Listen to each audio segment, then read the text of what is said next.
I can't tell you the last time I've been inside of a McDonald's, largely because the quality of food no longer matches the price. At one point in time, McDonald's was like one of the cheapest places you could go to eat, and of course, the quality of the food matched that. Now it seems like it's no longer one of the cheapest places to go to eat, while simultaneously still being that bottom barrel quality of food, especially when you compare it to something like Wendy's. But I got recently a comment in one of my videos regarding a sort of nostalgia someone had for the video game systems that were at McDonald's when we were kids. Now, I mean, if you're someone that's a little bit older, you likely remember the play areas being the only things at McDonald's for kids to do. But in the early 2000s, even in the late 90s, they had both. They had some video game systems set up as well as the play areas. And of course, the video game systems, at least in my area, seemed like they were more prominent than the play areas. Of course, the play areas took up a larger section of the restaurant. So they just kind of put out like a circular 3-system setup like you're seeing on the screen here, where they would typically, in my era, have GameCube games set up. It looks like a little bit further back, some of them may have had Nintendo 64 games set up at them as well.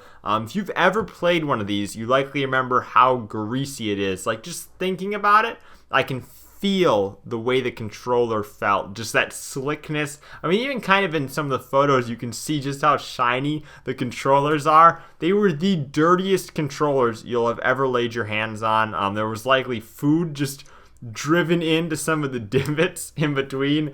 But as a kid, this was the most awesome thing you get to play, especially for someone like myself, where I grew up with the PlayStation 2, didn't get to play some of these GameCube classics back in the day. I remember in particular getting to play Super Mario Sunshine on this. That was at one of the locations, as well as at a different location getting to play Super Mario Strikers, a game that I even play here and there now because it was a game that I found just to be so enjoyable as an arcade soccer game. It seemed like the games within these never actually really changed. They just kind of locked it in as, assumably they bought a few GameCubes. These seem to be, as far as people described on Reddit, just stock GameCubes and Nintendo 64s.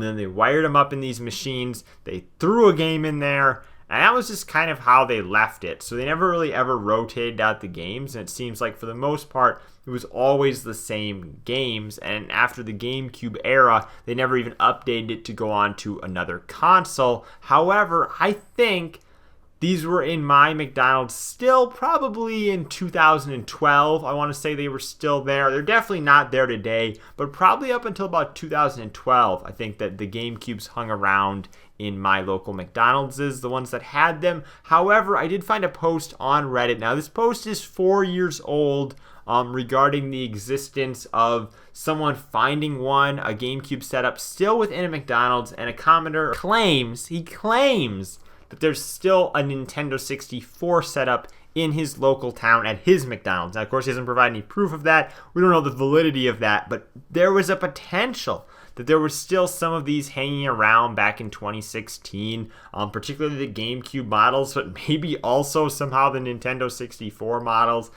Just kind of crazy to see how weathered you'd think these would be if they're sitting out in a public space day after day. I mean, granted, maybe they don't quite get as much playtime as they used to. Kids have other things to do, iPads to play with, their parents' phones and whatnot, and to a lot of them, maybe they think these are very old games that they're not interested in, so it maybe doesn't get played as frequently as it did back in the day. But you gotta imagine, you leave a system sitting out for that many years in a public space, you'd had to have replaced the controllers, or the laser and the disk drive you would think would have went out. I mean, they more or less left these things set up just, I would assume, the entire time they were open. So it was probably reading that disc for 10 hours a day. So I have to imagine at some point it would have broken down and they would have said, okay, forget about it. We don't need to keep a GameCube in our store still. It's 2020. But evidently, maybe that's a testament to just how reliable the GameCube was, as well as the Nintendo 64. So as far as the games that were featured on these, I'd love to hear what you guys saw in your area, but just kind of looking at this Reddit thread, it seems like common picks for the Nintendo 64 to see were things like Diddy Kong Racing, the original Smash Bros, as well as Mario 64, which is an odd choice considering that there were always two controllers associated with these kiosks, so Mario 64 really wouldn't get much playing with the second controller because there's no two-player mode. And then, of course, I mentioned mine on the GameCube that I had locally. had things like Mario Sunshine, as well as Super Mario Strikers.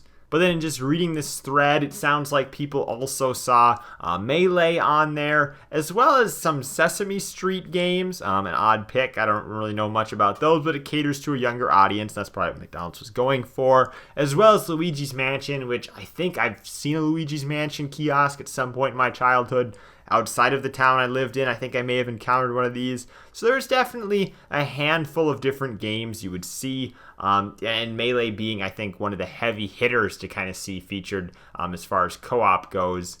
But it's just an interesting testament, I think, to how times have changed and how really there's not a good way to put something like this into a restaurant anymore. And even if there was, it's not something that kids would really be as interested in as I think they were in the late 90s and early 2000s when these were prominent. I mean, you think about putting an Xbox One or a PlayStation 4 in a restaurant today, you just think about A, the game updates, B, everything you can do with the system outside of whatever game it's featured on, unless it is running a modified OS that's very restrictive. I'm not too familiar with the child safety features on these consoles, how far you can restrict it. But you'd think people would just, they'd put the thing on the dashboard, they'd start downloading other stuff from the store, demos, what have you. And then, of course, the fact it had to be connected to the internet and then the updates. I mean, it would just be a disaster to try and implement something like this in a fast food restaurant today. Obviously, one of the reasons why we didn't see it after that GameCube generation as things kind of started to shift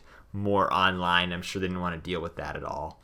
So this is my look back at something that I think it's just weird and oddly nostalgic for me, and I think a lot of other people from our childhoods. It's just kind of one of those weird things that I think you forgot about how much you enjoyed until you kind of just have it come up again. So thank you guys for watching. I'm Bailey, and I will see you in the next video.